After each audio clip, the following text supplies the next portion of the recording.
Hi guys, welcome to the fourth video of private public and global enterprises. अपन ने अभी तक तीन वीडियो में जो पब्लिक सेक्टर के तीन फॉर्म थे। सबसे पहला क्या था? Departmental undertaking. सेकंड था वो स्टैट्यूटरी कॉरपोरेशन और थर्ड था गवर्नमेंट कंपनी। अपन ने तीनों वीडियो में एक एक करके इन तीनों के बारे में पढ़ा था। ठीक है, अब अपन आगे आते हैं कि यार पब्लिक सेक्टर जो है ना, वो उसमें इवोल्यूशन कैसा है, क्या क्या चेंजेस आए इंडिपेंडेंस के बाद, वो पढ़ेंगे अपन। अब सबसे पब्लिक सेक्टर की इंपॉर्टेंस क्यों है, क्यों पब्लिक सेक्टर नेसेसरी क्यों है? क्योंकि जब अपन इंडिपेंडेंट हुए थे तब प्राइवेट सेक्टर के पास इतना फंड नहीं था और वो इतने कैपेबल नहीं थे कि बड़ी बड़ी इंडस्ट्रीज सेटअप कर पाए। तो गवर्नमेंट ने क्या करा था, उस टाइम इनिशिएटिव लिया था क्या जो भी बड़ी बड़ी इंडस्ट्रीज है, जो मतलब जिसमें कैपिटल ज्यादा लग रहा है, जो प्राइवेट सेक्टर नहीं कर सकती है, वो क्या करी थी, गवर्नमेंट ने चालू करी थी बहुत सारी इंडस्ट्रीज।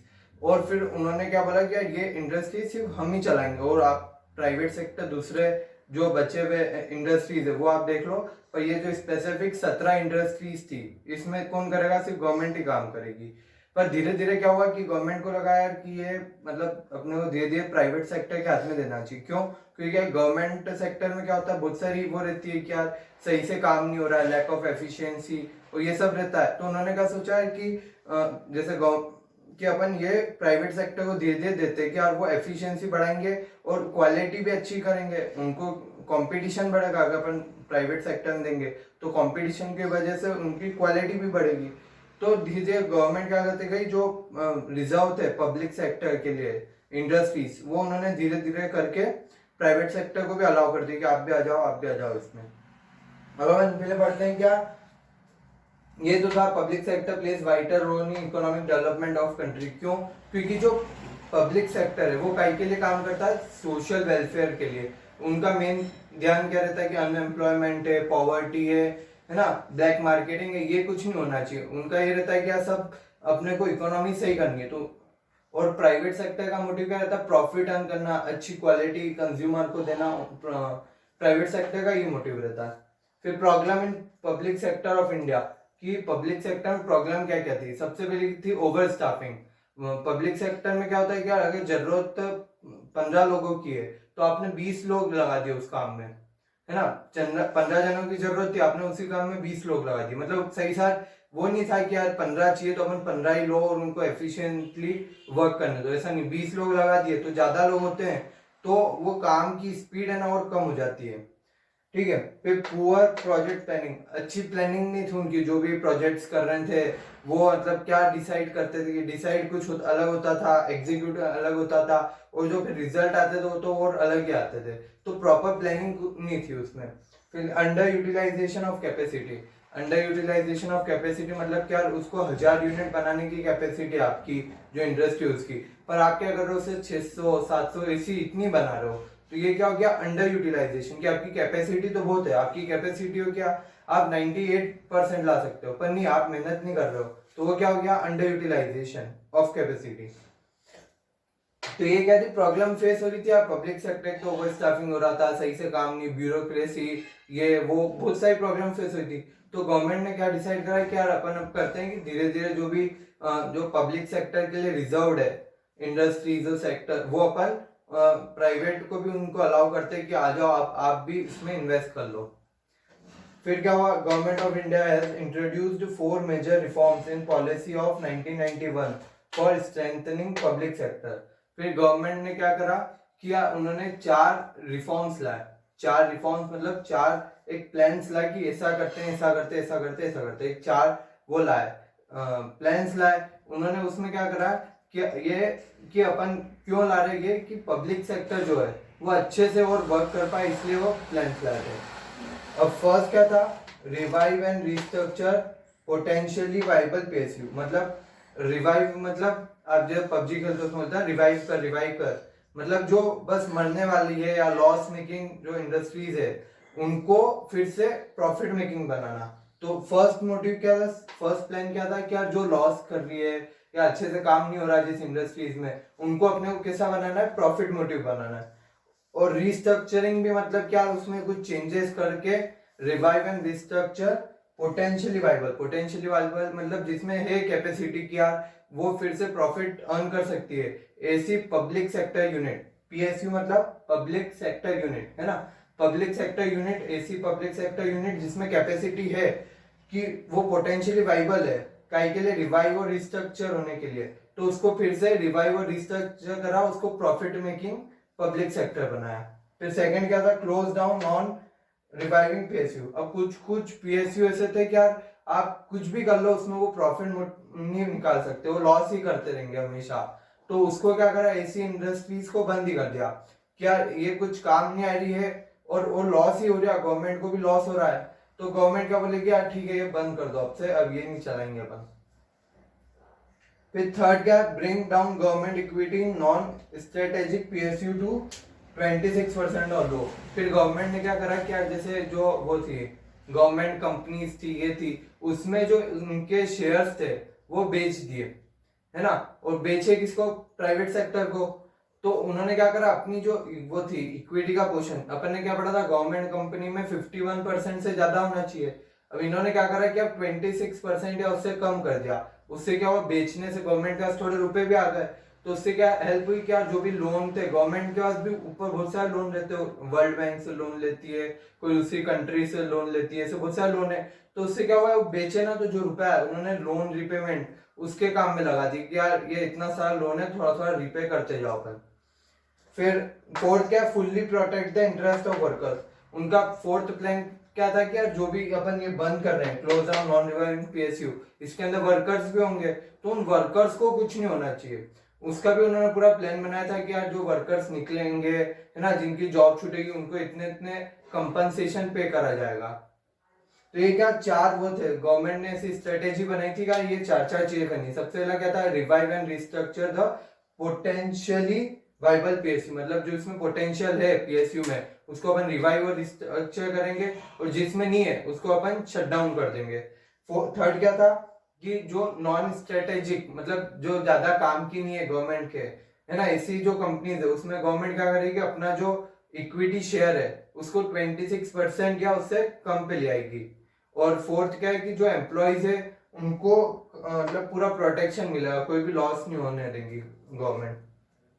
अब ये चार उन्होंने ऑब्जेक्टिव सेट कर ली कि यार अपने को चार चीजें करनी है। अब इन चार चीजों को करने के लिए क्या क्या एक्शन लिया गवर्नमेंट ने, ये पढ़ते अपन है ना, steps taken to achieve this year, reforms जो थे वो अचीव करने के लिए क्या क्या स्टेप्स लिए गवर्नमेंट ने। फर्स्ट क्या था, reduction of number of industries reserve for public sector from 17 to 8 then 3। क्या हुआ कि पहले गवर्नमेंट के लिए रिजर्व्ड वो कितनी थी, इंडस्ट्रीज कितनी थी, पहले 17 थी। जब इंडिपेंडेंस के टाइम पे क्या ये 17 इंडस्ट्रीज सिर्फ गवर्नमेंट ही चालू कर सकती है, गवर्नमेंट ही रन कर सकती है, पर धीरे धीरे क्या हुआ उसको धीरे धीरे कम कम करके 8 पे लाए, और अभी एट प्रेजेंट 2002 से शायद से या 2001 से है ना सिर्फ 3 ही है। अब 3 गवर्नमेंट के अंडर है और सब कोई भी प्राइवेट सेक्टर चाहे तो उसमें इन्वेस्ट कर सकता है। अब 3 कौन सी हुई, सबसे पहले अपने रेलवे, रेलवे में सिर्फ गवर्नमेंट ही इन्वेस्ट कर सकता है, कोई प्राइवेट सेक्टर नहीं कर सकता। सेकंड क्या हुआ, एटोनॉमिक एनर्जी, एटोनॉमिक एनर्जी क्योंकि यार बहुत रिस्की, अगर उसको प्राइवेट के हाथ में दे दिया तो कुछ भी उसका गलत उपयोग भी हो सकता है, तो वो गवर्नमेंट के लिए है। और थर्ड है आर्म्स, मतलब अपने डिफेंस की जो चीजें गन बारूद तो ये बनती है, ये भी किसके अंडर है, गवर्नमेंट के अंडर है, कि और कोई नहीं बना सकता ये, ठीक है। तो ये 3 है जो अभी गवर्नमेंट के अंडर है, और सब उन्होंने वो प्राइवेट के लिए खुली रख दी कि आप प्राइवेट भी आ जाओ, आप भी इन्वेस्ट कर सकते हो इस इंडस्ट्री में, हम भी कर सकते हैं अब, ठीक है। फिर disinvestment in selected set of public sector enterprises, अपन ने क्या पढ़ा था, क्या उन्होंने जो उनकी इक्विटी थी या उनका शेयर था वो बेच के और कम कर दिया, तो यही है। इसमें क्या हुआ, डिसइन्वेस्टमेंट, इन्वेस्टमेंट मतलब कि किसी कंपनी में आप शेयर खरीद रहे हो, ठीक है, और अगर आप शेयर बेचोगे तो उसको क्या बोलेंगे, डिसइन्वेस्टमेंट, है ना। तो कंपनी गवर्नमेंट ने क्या करा, डिसइन्वेस्टमेंट मतलब जो शेयर्स थे उनके वो बेच दिए। Disinvestment in selected set of public sector enterprises को, मतलब उनका जो शेयर थे ना वो पब्लिक को मतलब प्राइवेट सेक्टर को बेच दिए। Disinvestment refers to sale of equity shares of public sector to private sector, मतलब पब्लिक सेक्टर ने अपने जो शेयर्स थे वो प्राइवेट सेक्टर को बेच दिए। ये सेकेंड क्या था, स्टेप थी। पहले तो उन्होंने क्या करा, क्या जो इंडस्ट्रीज है ना खुल दी, क्या प्राइवेट भी आ जाओ, अब अपन सब उसमें काम करेंगे, उससे क्या होगा, कंपटीशन बढ़ेगा, अब प्राइवेट भी अच्छे से वर्क करेगा, फिर इधर गवर्नमेंट को भी प्रेशर में आके अच्छे से वर्क करना पड़ेगा एफिशिएंटली। सेकंड क्या था, डिसइन्वेस्टमेंट, उसमें क्या हुआ कि प्राइवेट सेक्टर भी आ गया, तो अब थोड़ा गवर्नमेंट का शेयर है, थोड़ा मतलब ज्यादा प्राइवेट का है, तो अब इसमें भी क्या होगा कि जो प्राइवेट सेक्टर क्या रहते हैं वो एफिशिएंट रहते हैं, उनका मोटिव क्या, प्रॉफिट है, तो वो चाहते नहीं कि कोई भी गलती हो, कोई भी गलती हुई तो लॉस होगा, और लॉस उनको भी बेयर करना पड़ेगा, तो वो क्या चाहते हैं कोई भी गलती नहीं हो, सब काम अच्छे से हो, है ना, और अपना प्रॉफिट ही हो। फिर थर्ड क्या, पॉलिसी रिगार्डिंग सिक यूनिट। अब सिक यूनिट अपन ने क्या पढ़ा था कि यार जो अब सही हो ही नहीं सकती है ना, या फिर कुछ कुछ जैसी थी, सिक मतलब बीमार हो गई अभी। अब दो टाइप की होती है सिक, एक तो यार कि थोड़ी दिन दवाई दवाई देंगे अपन, थोड़े दिन सही हो जाएगा, या फिर कुछ कैसी होगी कि यार कितनी दवाई दे दो, कुछ भी कर लो, अब उसका कुछ नहीं हो सकता, बीमार ही रहेगी। ठीक है, दो टाइप की इंडस्ट्रीज थी, तो इन्होंने क्या करा कि वो सब इंडस्ट्रीज जो सिक यूनिट थी, मतलब बहुत सारा लॉस कर रही थी, वो किसको दे दी, बीआईएफआर। बीआईएफआर को एक बोर्ड बनी थी, है ना, उसका बीआईएफआर का है बोर्ड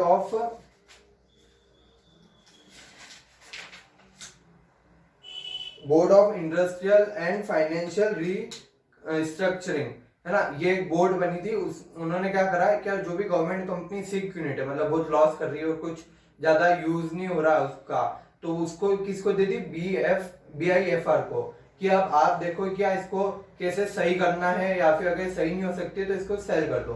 ठीक है, तो बीएफआईआर क्या है, the board decided to wind up non reviving units and divided some sick unit. अब बोर्ड ने क्या करा, सिक यूनिट, सब सिक यूनिट किसको दे दी थी, बीएफआईआर को, अब आपको कंट्रोल करना है। फिर बीएफआईआर ने, मतलब जो बोर्ड थी, उसने क्या करा कि जो इंडस्ट्री सिक है, मतलब सही नहीं हो सकती है, उनको वाइंड अप कर दिया, मतलब बंद कर दिया, और जो सही हो सकती है ना उनको रिहेबिटेट, मतलब फिर से अच्छे से, मतलब वो करा, रिस्ट्रक्चर करा, और अब प्रॉफिट मेकिंग बना दिया। Compensation was paid to employees of sick unit under winding up. जो भी इंडस्ट्रीज बंद हो रही थी या जिसकी भी जॉब छूट जा रही थी उस केस में, तो उनको एक फंड बनाया गया था, नेशनल रिन्यूअल फंड। कौन सा फंड, नेशनल रिन्यूअल फंड।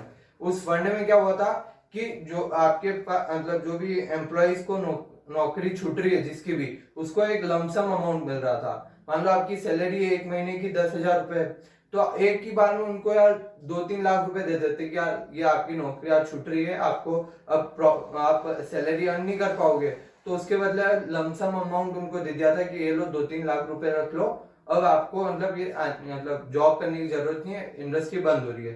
तो ये ठीक है, एम्प्लॉय भी खुश, क्या मेरे को इतना सारा रुपए एक बार में मिल गए, अब मैं उसको और कहीं लगा के और ब्याज या और कुछ भी कमा सकता हूँ। ठीक है, वो खुश, और इधर गवर्नमेंट का काम भी हो गया कि ठीक है भैया हमको भी अब इंडस्ट्री बंद करनी, आगे कोई लॉस नहीं हो, तो इंडस्ट्री बंद हो गई। और फोर्थ क्या, memorandum of understanding.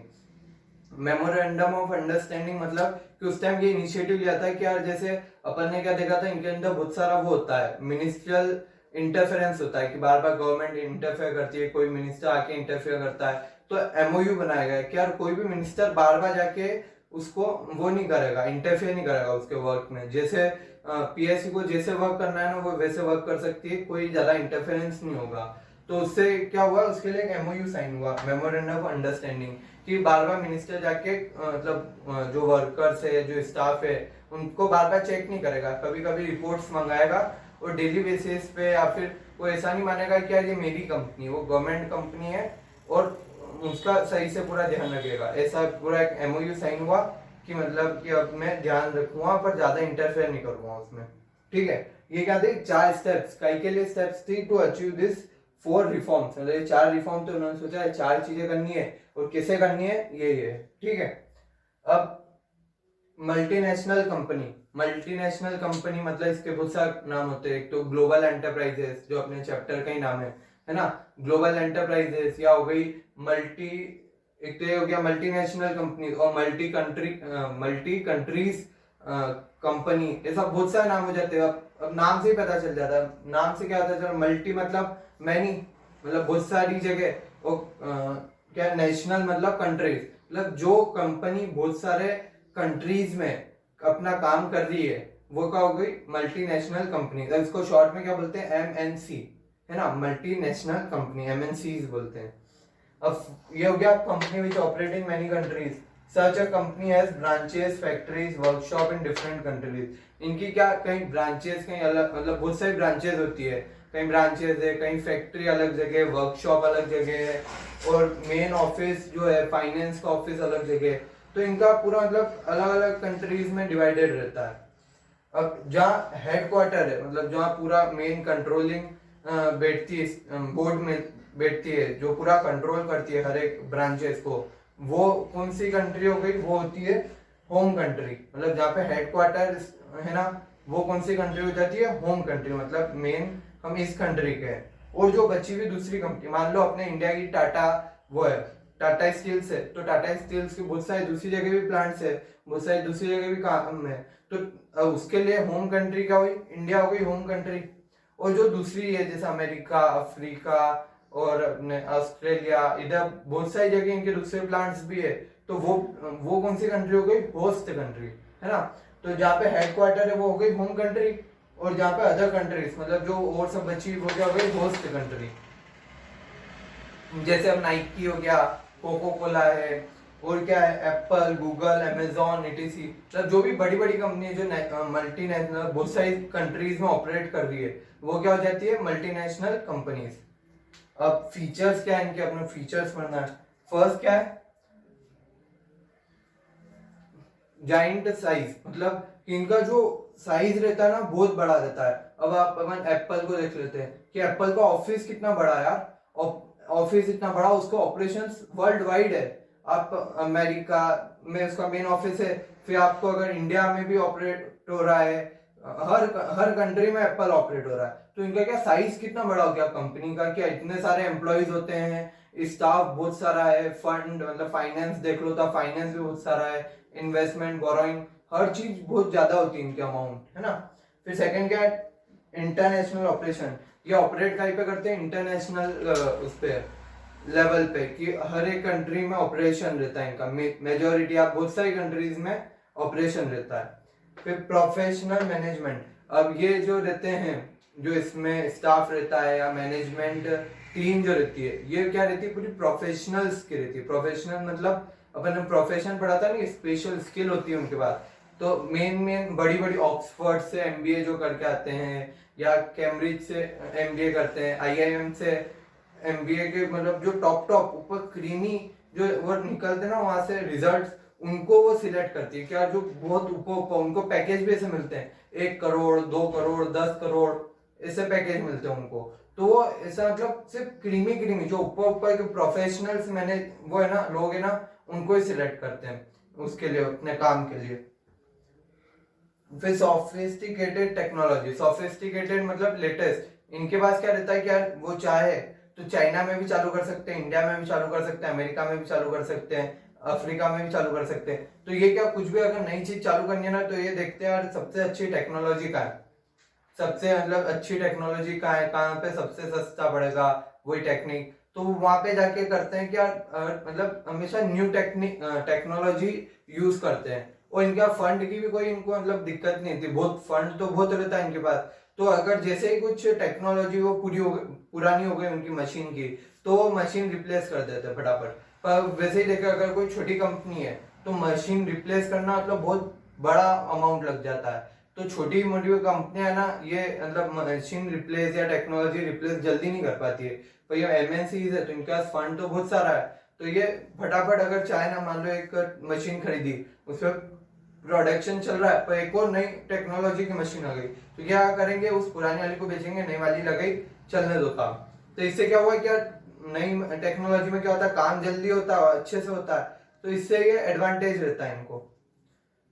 International market. अब ये इंटरनेशनल मार्केट को ऑब्जर्व करते हैं, ऐसा नहीं है कि मतलब इंडिया में क्या चाहिए या इस सिटी में क्या चाहिए, उस लेवल पे नहीं, ये प्रोजेक्ट तो पूरा वर्ल्ड वाइड ऐसी चीज बेचो जो पूरा वर्ल्ड वाइड हर लोग खरीदना चाहते हो। जैसे एप्पल क्या चल रहा मोबाइल, अब अपन हर जना मतलब हर कंट्री में मोबाइल चाहिए, उसका हर कंट्री में बेच रहा है वो, तो उसका क्या ऑब्जर्वेशन क्या रहता है कि मैं एक ऐसा मोबाइल बनाऊं जो पूरे इंटरनेशनल में हर एक जने को एक्सेप्टेबल हो, है ना, सब उसको एक्सेप्ट कर ले, ऐसी चीज बनाओ। तो उसका टारगेट क्या रहती है, पूरी सारी कंट्रीज उसका टारगेट रहती है क्या, रहती है ऐसा चीज बनाऊं मैं कि सबको पसंद आ जाए।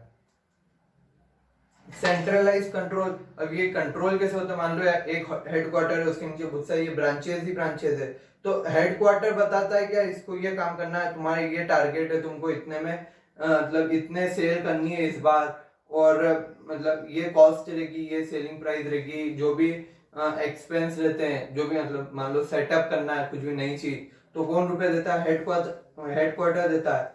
तो ये क्या सेंट्रलाइज कंट्रोल, मतलब कंट्रोल एक जना ही करता है ऊपर से, और नीचे बहुत सारे उसके लोग हैं। फिर ओलिगोपोलिस्ट पावर, ओलिगोपोलिस्ट पावर मतलब, ओलिगोपोलिस मतलब कुछ लोग, अब जैसे अपन सीमेंट के केस में देखते हैं, वहां क्या है, क्या कुछ 5-6 कंपनियां ही है, जेके सीमेंट है, अंबुजा है, और कौन सी है, अल्ट्राटेक है, ऐसे मतलब 5-6 मिल जाएगी आपको कि 5-6 सीमेंट है, इसके अलावा सीमेंट की आपको और कहीं कोई नहीं बना के दे सकता है। तो इनकी क्या पावर रहती है कि यार हम 6 जने अगर मिल जाए, वो 6 जने मिल जाए, बोले यार कि ये 300 के भी एक वो कट्टी मिल रही है, वो अब से 500 की मिलेगी, और 6 ने डिसाइड कर लिया कि हाँ ठीक है 500 में बेचेंगे अपन, तो अब पूरे मतलब उनको कोई कॉम्पीट कर ही नहीं सकता है, क्योंकि यार उनको वो 6 जने ही है। और जो आपको अगर सीमेंट की फैक्ट्री डालनी है, तो उसके लिए मतलब बहुत बड़ा प्लांट बनाना पड़ता है पहले तो, कि इतना बड़ा प्लांट, से खदाने भी चाहिए उसके लिए, कि आप जो स्टोन रहते हैं वो पहले खोद के लाओ, बहुत बड़ी बड़ी ट्रकों में जाते हैं, फिर वो पत्थर का चूरा होता है, चूरा होने के बाद बहुत सारी ग्रेडिंग होती है, कि बिल्कुल जो बारीक चूरा रहता है वही जाके अपने पास आता है, तो इसके लिए बहुत बड़ी इंडस्ट्री रहती है, तो वो सेटअप करना कोई आम बात नहीं है, तो इसलिए बहुत कम लोग हैं इस बिजनेस में। तो उनकी क्या ऑलिगोपोली रहती है, क्या अगर एक जैसा ही मटे वो है सबकी सीमेंट, तो अगर मिल जाए ना तो बहुत मतलब पावरफुल बन सकते हैं। तो ये क्या एमएनसीज का जो ऑलिगोपोली रहती है, जैसे अपन देख लो कोको कोला, अब जो सॉफ्ट ड्रिंक है, कोको कोला की कौन सी आती है, कोको कोला आती है, थम्स अप आती है, स्प्राइट आती है, और कौन सी आती है, नहीं माउंटेन ड्यू नहीं आती है, या एक फ्रूट नहीं, फ्रूटी भी नहीं है, मतलब ऐसी 3 तो यही हो गए अपनी, Coca Cola, Thums Up, Sprite, और एक दो और आती है शायद से लिम्का, और ये भी है ना कोको कोला की है। तो कोको कोला का क्या है, ज्यादा कंपटीशन नहीं है ना, वो चाहे तो यार पूरे मार्केट को वो अकेले ही 3-4 लोग जो बड़े बड़े सॉफ्ट ड्रिंक सेल करते हैं वही कवर कर सकते हैं, ठीक है। तो इनका इसका ओलिगोपोली रहती है कि यार हम चाहे ना तो मार्केट मतलब उसकी प्राइस बढ़ा भी सकते हैं, और फिर और कोई मतलब वो और कोई है ही नहीं हमारे नीचे, अगर सब हम ही, हम 3-4 लोग ही पूरे मार्केट को कंट्रोल कर रहे हैं। तो ये एमएनसीज है, 3-4 बड़ी बड़ी अगर मिल जाए तो वो ये पावर एक्सरसाइज कर सकती है, ठीक है। अब आज अपन ने क्या पढ़ा कि changing role of public sector की, पब्लिक सेक्टर पहले क्या था, जब अपना इंडिपेंडेंस हुआ तब क्या था, उसके बाद क्या क्या चेंजेस आए और कैसे आए। 4 मोटिव थे अपने, क्या सबसे पहले अपने को जो रिवाइव और रिस्ट्रक्चर करना है किसको, जो पोटेंशियली वाइबल पीएसयू है, जिनमें पोटेंशियल है उसको अपन रिवाइव करेंगे। सेकंड क्या था, क्या जो इसमें पोटेंशियल ही नहीं है, अब मतलब वो खत्म ही हो गई, लॉस ही लॉस करेगी वो, तो उसको अपन बंद कर देंगे पूरा ही। फिर थर्ड क्या था, bring down government equity, government ने जो नॉन स्टैट्यूटरी मतलब जिसमें ज्यादा रिक्वायरमेंट नहीं है उसमें अपनी इक्विटी कम कर ली। और फोर्थ क्या था कि जो एम्प्लॉयज है उनको कोई लॉस नहीं होना चाहिए, ठीक है। इसके लिए अपन ने 4 वो पढ़ी कि यार ये चीज कैसे अचीव कर सकते हैं। तो फर्स्ट क्या था कि जो अपने वो है अपन ने रिजर्व कर रखा था पब्लिक सेक्टर के लिए कि यार ये 17 चीजें इंडस्ट्री सिर्फ पब्लिक सेक्टर चलाएगी, वो अपन ने 17 से किस पे कर दी, 3, है ना। फिर सेकंड क्या है कि अपन ने जो इन्वेस्टमेंट थी, गवर्नमेंट इन्वेस्टमेंट जो कंपनीज में थी, गवर्नमेंट कंपनीज में, वो अपन ने शेयर्स बेच दिए प्राइवेट सेक्टर को।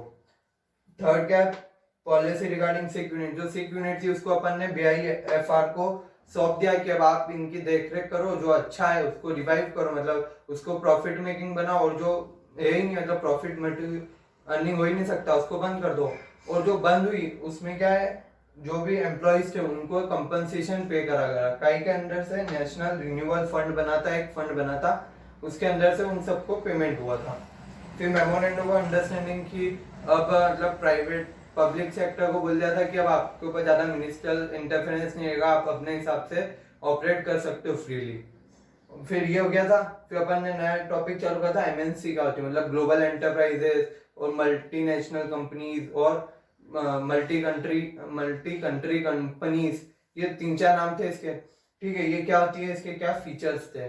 ठीक है, अब अपन कल जो दो टॉपिक्स बच रहे हैं, एक तो है जॉइंट वेंचर और एक है पीपीपी, पब्लिक प्राइवेट पार्टनरशिप, कल नेक्स्ट वीडियो में अपन वो पढ़ेंगे। ठीक है, थैंक यू।